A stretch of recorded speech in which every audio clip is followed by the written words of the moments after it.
Have you ever been curious about how a bullet is made and what its components are?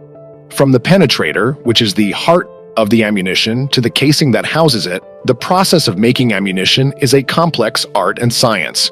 Today, we're going to take you into a rarely seen world straight from one of the leading ammunition factories.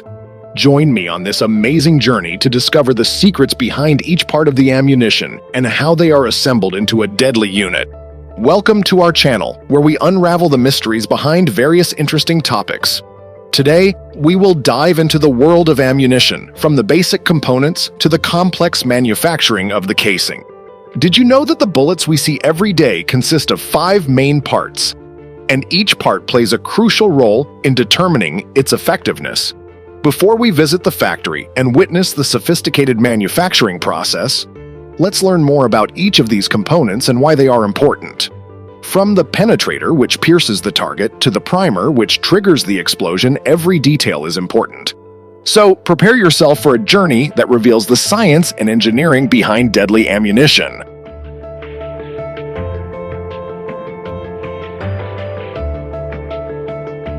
Before we get to the factory, let's first get acquainted with the parts of the ammunition.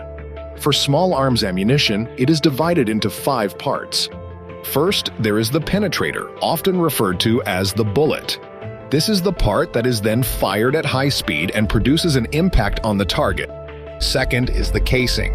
This casing is the home for all parts of the bullet. Usually after a shot, the casing is the object that is ejected from the weapon. Third, there is the propellant, also known as gunpowder. This propellant is responsible for pushing the penetrator out.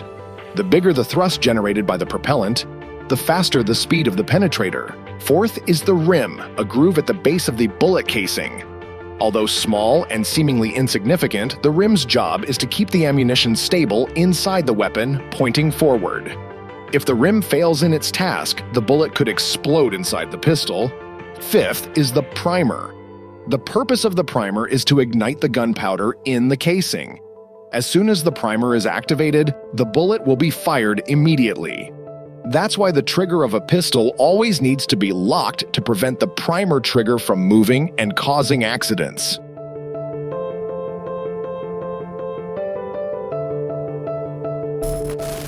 Wow, it's amazing that we've already arrived at one of the ammunition factories. Here, the first thing to be made is the casing, which serves as the housing for all parts of the ammunition. Typically, casings are made from brass sheets containing 70% copper and 30% zinc. The entire process of making casings here already utilizes advanced machinery. First, the brass sheets we saw earlier enter a blanking machine. Here, the brass sheets are pressed to obtain a raw material shape similar to a coin. Then these coins enter a press machine to be reshaped into small bowl-like forms. After that, the size of the bullet casing is adjusted to the ammunition being made through the deep drawing process, which elongates and thins the metal character of the casing. Once the desired shape of the casing is achieved, the annealing process is carried out. This process is a burning procedure aimed at making the casing more robust and less prone to cracking. We all know that even a slight error in the casing's body can potentially cause a disaster. Next, the stamping process is performed on the bottom of the casing. This stamping provides a space for the primer to be placed and adds a code to the bottom of the bullet. The unique code at the bottom of the bullet is very important because it can serve as evidence and a clue in cases like the viral case from yesterday. Then, the finished bullet casings enter the turning process. The lathe used will form the extractor groove on the bullet, which facilitates the weapon's extractor in ejecting the casing, readying the weapon to fire again. From the lathe, the turning process is carried out to create a hole in the casing, forming a pathway for the fire connecting the primer and the propellant. Next, the bullet casing undergoes the trim and taper process, performed by one machine. Trimming is the process of cutting the casing to the desired length, while tapering is the process of reducing the diameter of the mouth of the bullet casing. In the final part, a heat treatment or thermal process is conducted to eliminate internal stresses in the casing from the lengthy process it has undergone. Simply put, this process is like us needing healing.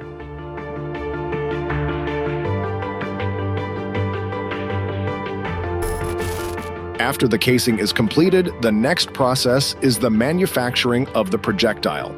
Broadly speaking, the manufacture of projectiles is almost similar to that of casings. It all starts with sheets of raw material made into coins with a blanking machine, then undergoing a drawing process to achieve a long and thin character.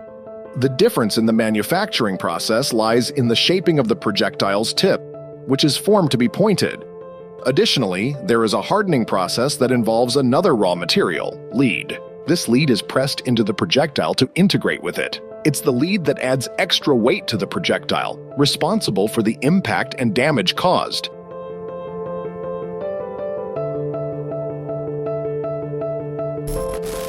Next, the primer is made. The process is somewhat similar, where brass sheets are fed into a blanking machine, and then the brass coins obtained are pressed to create bowl-shaped raw materials. Into this raw material, a chemical substance sensitive to pressure and capable of generating a spark is added. One example is mercury fulminate. The spark generated by this chemical substance is what triggers the explosion in the propellant, also known as gunpowder. This highly flammable gunpowder is a chemical substance called nitrocellulose, which has a very sensitive nitrogen content. Therefore, anything coated with nitrocellulose will easily ignite. For example, cotton, which normally burns slowly, will burn rapidly when coated with nitrocellulose. Nitrocellulose is also a favorite chemical among magicians or shamans who use flash paper or magic tissue. Nowadays, most small arms ammunition factories obtain their gunpowder from other manufacturers and do not produce it themselves, as gunpowder producers must have specific permits.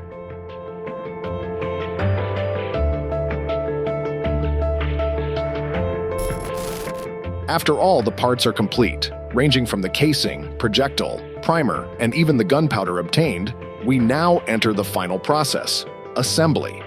In large ammunition factories, the assembly process looks effortless because it only involves machines. However, for individual production in countries where firearms are legal, the process can be quite intricate, involving various tools. Once all the bullets are assembled, they are ready to be packed. Hopefully, every bullet casing shipped falls into the hands of responsible people and not into the hands of evildoers. And there you have it, our journey through a world often hidden from public view. The world of ammunition manufacturing. From individual components to the complex assembly process, we've seen how each element of ammunition is meticulously designed for accuracy and efficiency. It's a reminder that behind every bullet used, there is great skill, science, and responsibility involved. We hope the information we shared today enhances your understanding and appreciation of technology and safety in ammunition manufacturing.